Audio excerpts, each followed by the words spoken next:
Hi, I'm Pete, and welcome to Just a Few Acres Farm. Even though I'm standing in front of a pile of manure, I guarantee you this will not be a crappy video. Today I'm going to talk about managing cash flow on a small farm. Now, having a small farm is in many ways, not only this, unlike having a 9-to-5 job. You don't collect a paycheck every week.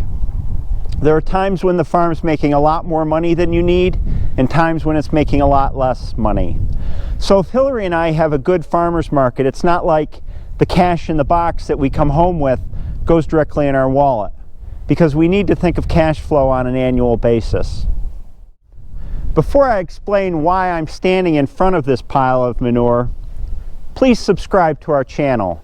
There's a subscribe button right down there. It's really easy to do. Just hit that button, hit the bell notification to receive updates of when we post new videos.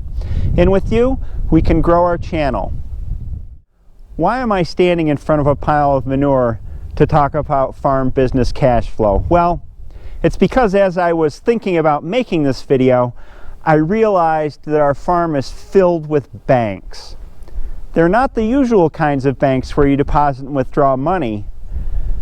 This bank is a nutrient bank.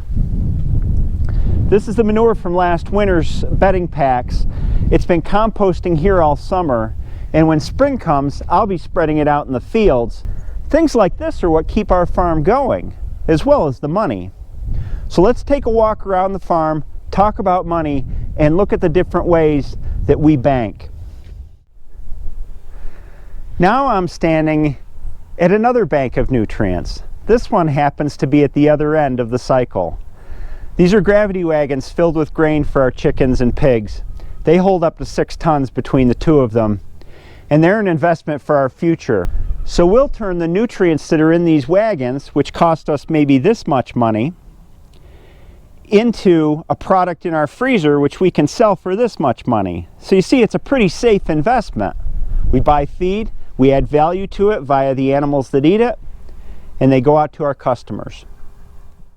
The reason we need to think about farm cash flow on an annual basis versus a paycheck to paycheck kind of situation is because it fluctuates so widely over the course of a year. In the summer and the fall, we're making a lot more money than we're spending.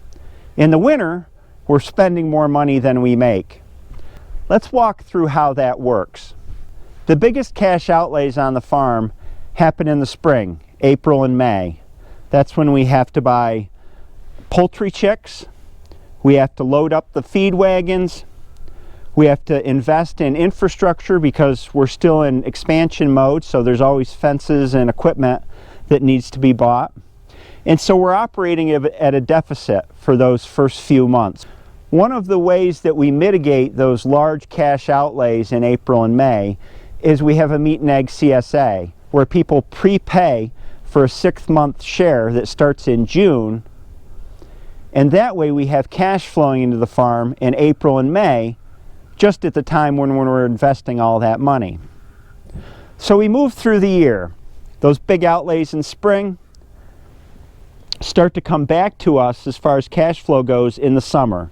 The markets start to get busy.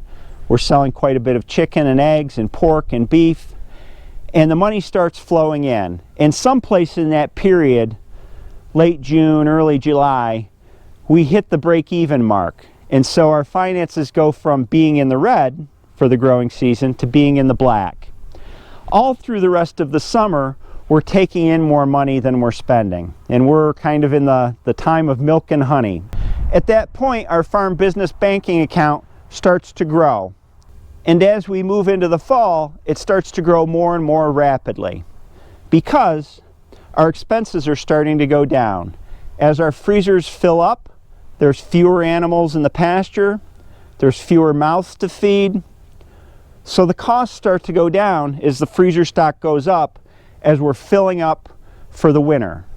We just went through the most concentrated income generation period that our farm has all year long, and that's Thanksgiving.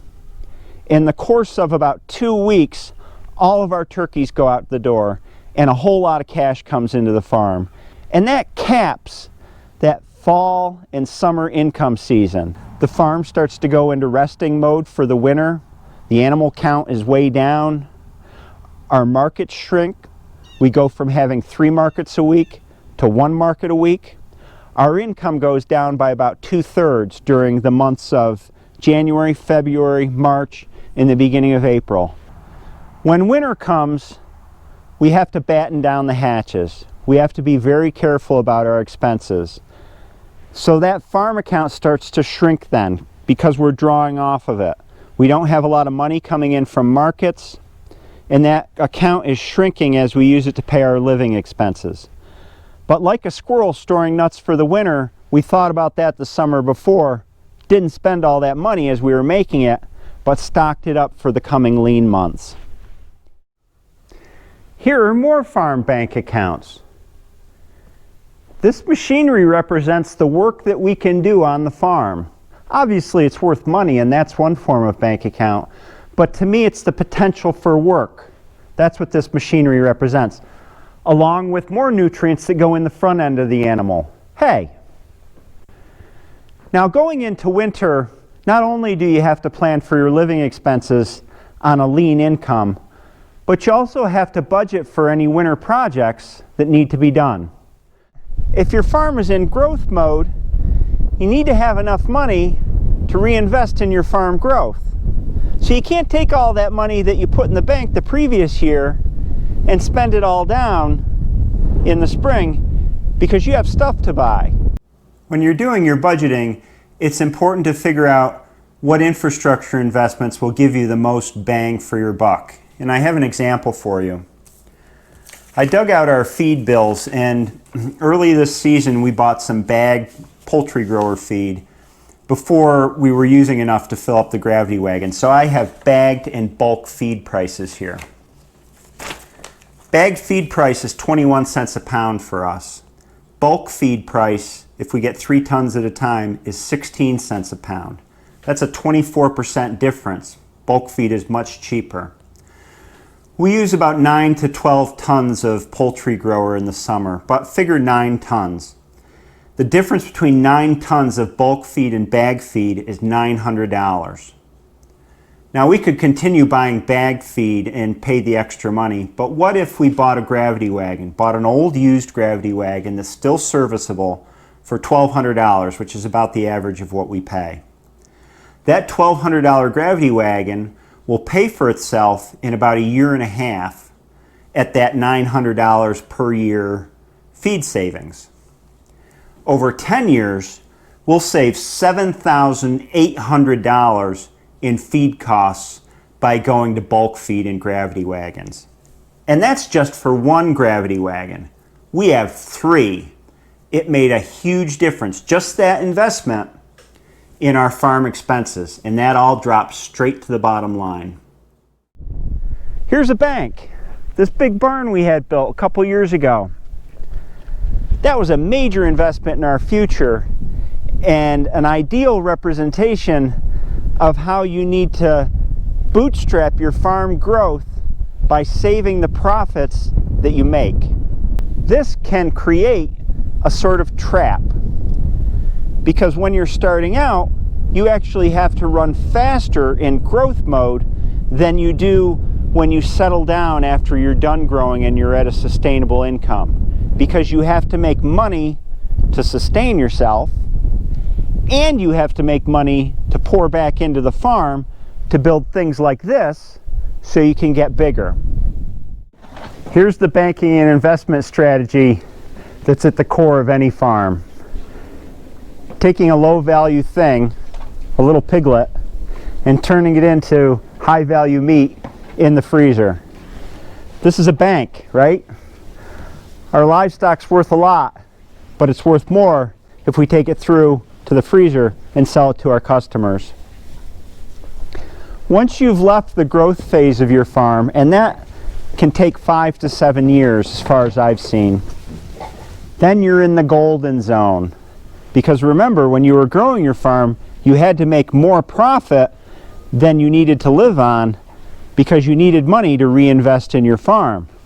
Once you've grown your farm out, your profits can actually go down because you don't need to reinvest as much in your farm. You still need to invest. You need to keep things in good repair. You need to repair things that have broken down, and things just need to be replaced once in a while. But it's a lot less outlay than when you were in growth mode. So you've hit the golden zone. But wait, now you have to save for retirement. Oh! Well, when you do hit Easy Street, at least you can look back and enjoy what you've accomplished and kind of put retirement off a little bit. Plus, you get to work with these little guys every day, in the rain, in the snow, in the wind, 365 days a year. Ain't farming a great profession? So like I said in the beginning, running a small farm is nothing like a 9-to-5 job. You can't think of your paycheck on a weekly basis. You have to think of it annually.